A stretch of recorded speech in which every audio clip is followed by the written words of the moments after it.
When you've been using social media for as long as I have, you find that your network gets really diverse. You have people on a lot of different networks. You have people that are on Gmail or they're on your email account.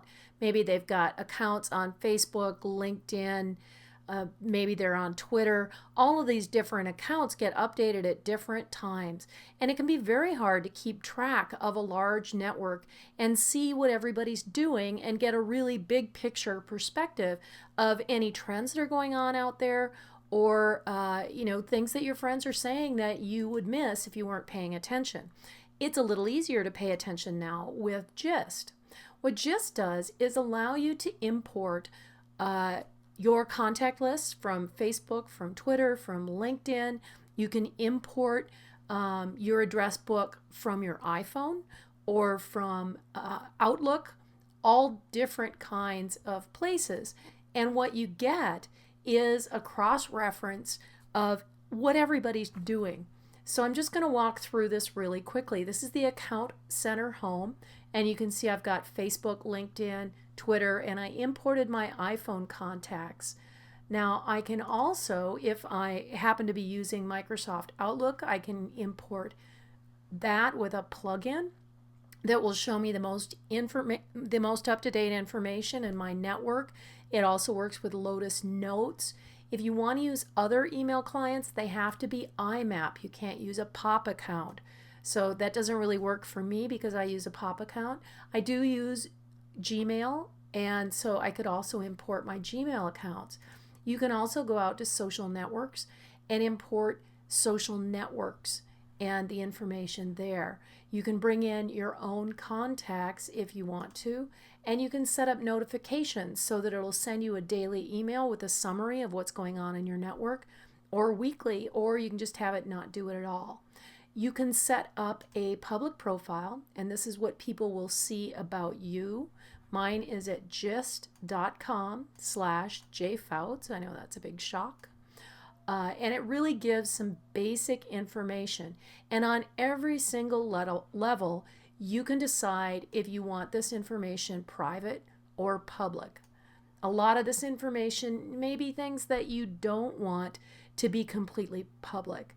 And so you can set that information. You can also set it on all of your public profiles.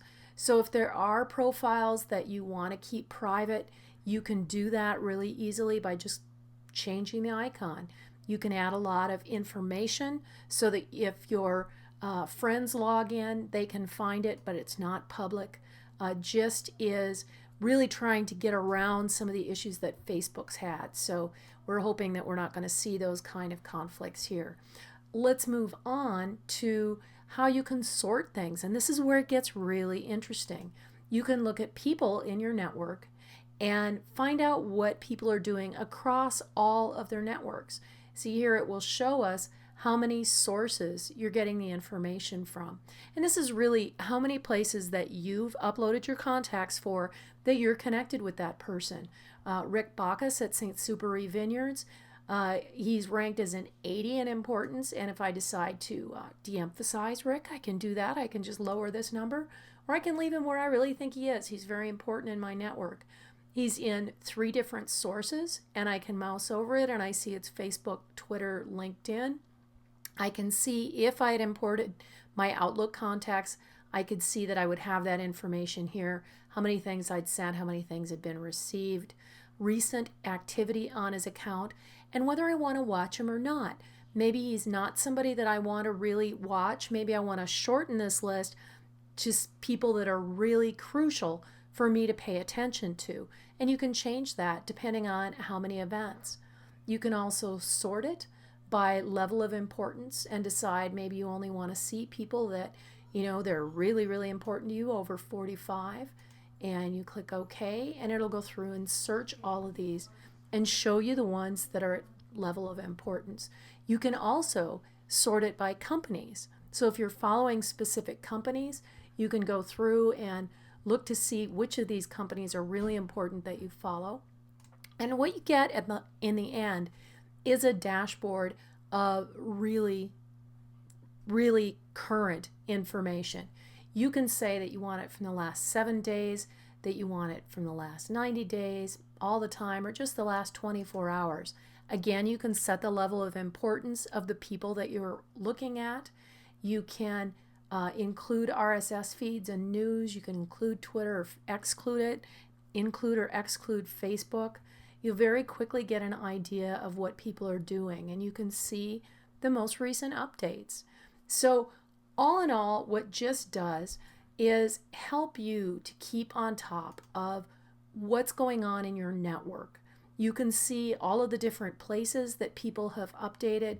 Anna's been updating her Twitter stream. Let's go look at Melanie Notkin. And she's mostly updating on Twitter. Let's find somebody who's maybe Tom. Tom is putting in his RSS feed primarily. And so you can see where that's coming from. And Chris Brogan is doing a lot of things, as Chris Brogan would. Feed proxy, which is the feed from his blog, another blog, Flickr, another site. There's quite a few here, and you can see it all aggregated in one place. So it's a lot easier to keep on top of what Chris is doing, and you get to see these things aggregated, and it really helps a lot. You can also decide that you want to tag things specifically, so you can tag items and add them to this list, and then you could very quickly sort that list. If I wanted to just look at the people in my iPhone contacts, for example, and who's been posting most recently, I can do that. When you see something on GIST that you like, you have the opportunity to star it, which means that just the same as it is on Twitter, that you're actually favoriting it and making sure that you remember where it is.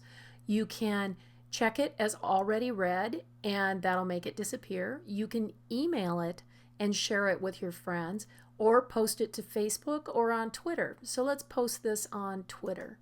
You just click the icon, it's going to come up, and you can actually put in @replies for the specific people that you want to interest in this post, or you can just tweet it just like this.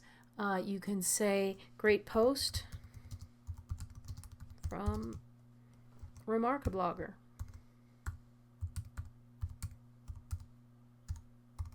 You can spell it. And this will come up in Twitter. And you see that it adds the shortened link already.